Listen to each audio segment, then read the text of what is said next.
Hey, I'm Allison from Learning at the Primary Pond. I'm a literacy specialist. Thanks for joining me for this little teacher coffee chat. In this video, I'm going to share my personal experiences about what it's like to be an introvert teacher and also share some tips that have really worked well for me as far as surviving and thriving, being both an introvert and a teacher, because being a teacher is an amazing thing, but it also requires a lot of you, especially if you're an introvert. If you haven't subscribed to my channel yet, make sure to hit the subscribe button and then also the bell to be notified every time I post a new video. A few of the videos that I post are these little teacher coffee chats, but a lot of the time it's specific teaching strategies and ideas for teaching literacy in K2. So make sure to hit subscribe and the little bell. Okay, so first and foremost, what does it mean to be an introvert? And then what does it mean the opposite of that, right? Like being an extrovert. So there's probably slightly different definitions out there, but the main one that I use and focus on is that introverts get their energy, they get re-energized from being alone, having like quiet downtime with not a lot of stimulation going on. And extroverts tend to derive their energy from like being around other people, whether that's like social events or, some extroverts really love like huge crowds and things like that. Like they find that really energizing. So the definition that I use again is just where you get your energy from. So let me know in the comments, do you identify more as being an introvert or as being an extrovert? Super curious to know kind of like what the breakdown is, because I guess you never really know, right? Like how many people in the world are introverts versus extroverts. So definitely let me know in the comments. Another thing I want to mention is that just because you identify like more as an introvert doesn't mean that you don't have extroverted qualities. So like for me, I actually, while I might need a break afterward or like some downtime, I do get energized from being with friends. Like I don't find that super draining. Some social situations, like if I don't know anybody, I do find that more draining. But, when I'm with people that I care about, that I love, I really find it energizing. So maybe that's a little bit of extroversion in me.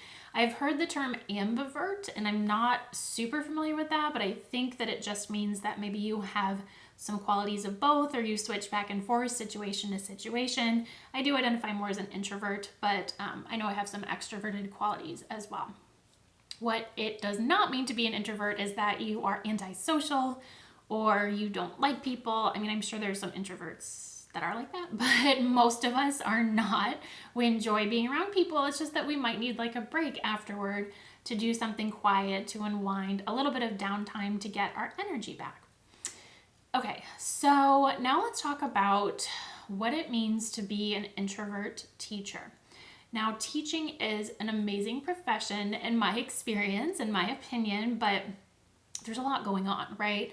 Before I became a literacy specialist, when I was a classroom teacher, I love teaching kindergarten, but like it's a lot, right? There can be a lot of noise. The day just, you have to go, go, go. The kids are always saying your name, and I love that to a degree, but it's also very draining. So being an introvert and a teacher can sometimes seem like they are, like mutually exclusive, but I promise they're not. So one thing that I've done that really helps me is when it's lunchtime. I did this more when I taught kindergarten than when I taught like first or second grade. I guess I just found kinder's darling, but a little bit draining. Instead of going to the teacher's lounge, what I would do is go to my classroom and turn the lights off and eat in the dark, basically, because I was just having so much like stimulation, so much going on in the morning that I really needed that time out. And of course, I'd make other time to talk with my coworkers and socialize and all that. But during lunchtime, honestly, I really just needed that break in order to be able to get through the day. So if you have to do something similar to that, if you are an introvert teacher, don't feel bad about it. Don't feel like you're a weirdo. If you need to go sit in your car because your kids eat lunch in your classroom, you could do that. You could go for a walk. Just whatever you can do to take a time out from like the really busy classroom scene can be really helpful, especially if you do it during lunch so that you can then kind of get through the rest of the day with a little bit more energy and ease. All right, speaking of energy, I think this is helpful for everybody, but especially as an introvert, I think it's so important to know your energy levels, like when you have the most energy during the day, and to really make use of that. So like for me, because I'm an introvert, and maybe just because, teaching is draining in general, at the end of the day, I'm not mentally ready to like plan lessons for next week or do a lot of, like serious thinking work, because I'm just kind of drained and I need some quiet time.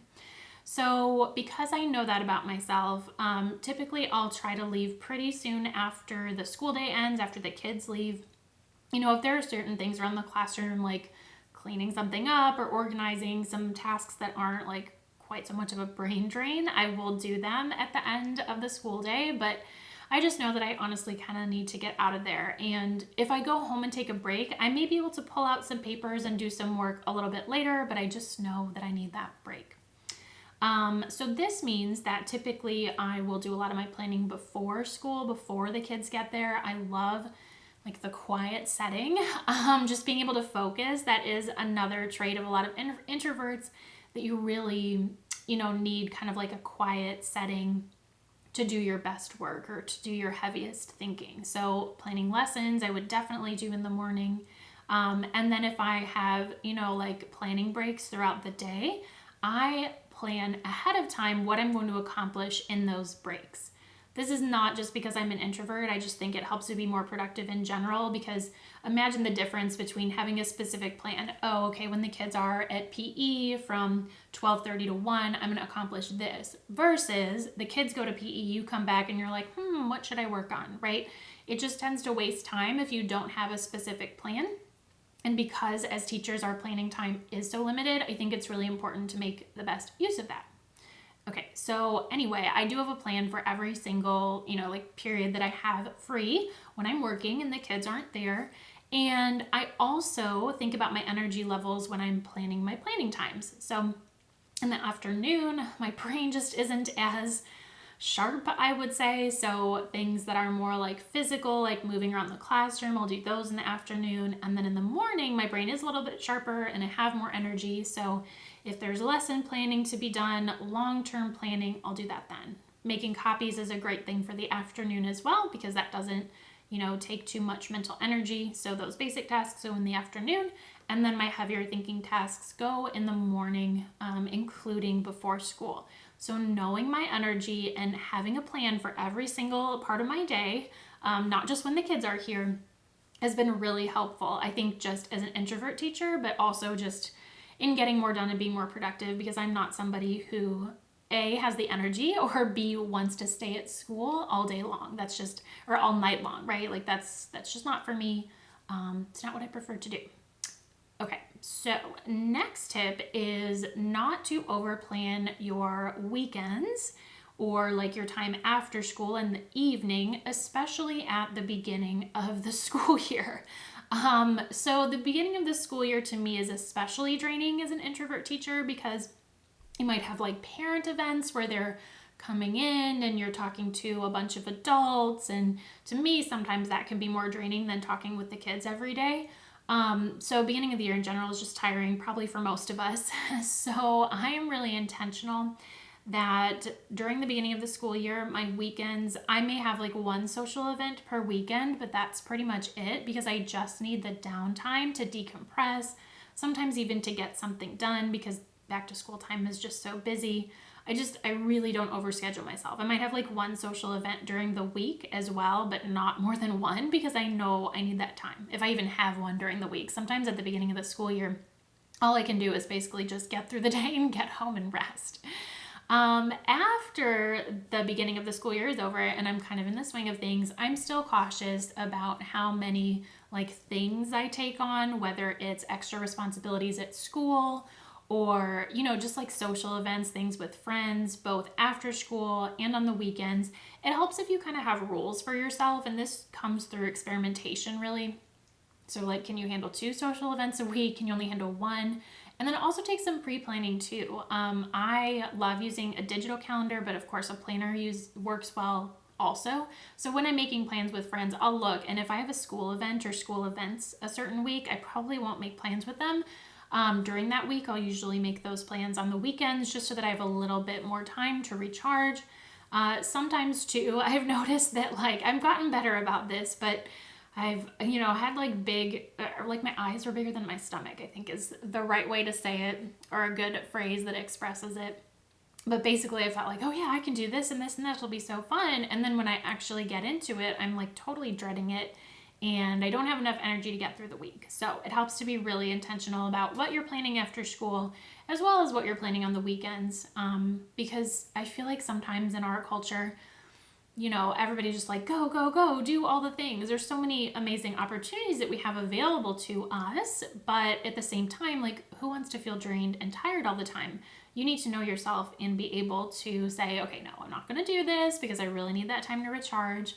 Don't get FOMO, right? Fear of missing out. There will be another opportunity some other time. So just make sure that you take that time to recharge, unwind, and also really get to know what activities do recharge you. For me, reading a book quietly is something that really recharges me for some reason. Usually it'll be a non-teaching book, so just something for fun. That really recharges me. Sometimes watching one of my silly TV shows recharges me. And then a big one for me is being in nature. So I love hiking, even just going to sit on my back porch, walking. I love kayaking. Any opportunity I can get to be in nature really fills me up with energy and gives me the just the refresh and the recharge that I need to go back into school and be an effective teacher. All right, I hope these tips were helpful. Again, if you haven't let me know yet in the comments, tell me if you identify more as an introvert and an extrovert. And if you're an extrovert, would love to know if there are any challenges with being an extrovert and being a teacher, because I haven't really thought of it from that perspective. Hope this video was helpful to you. Make sure to hit the like button, subscribe, and I'll see you in the next video.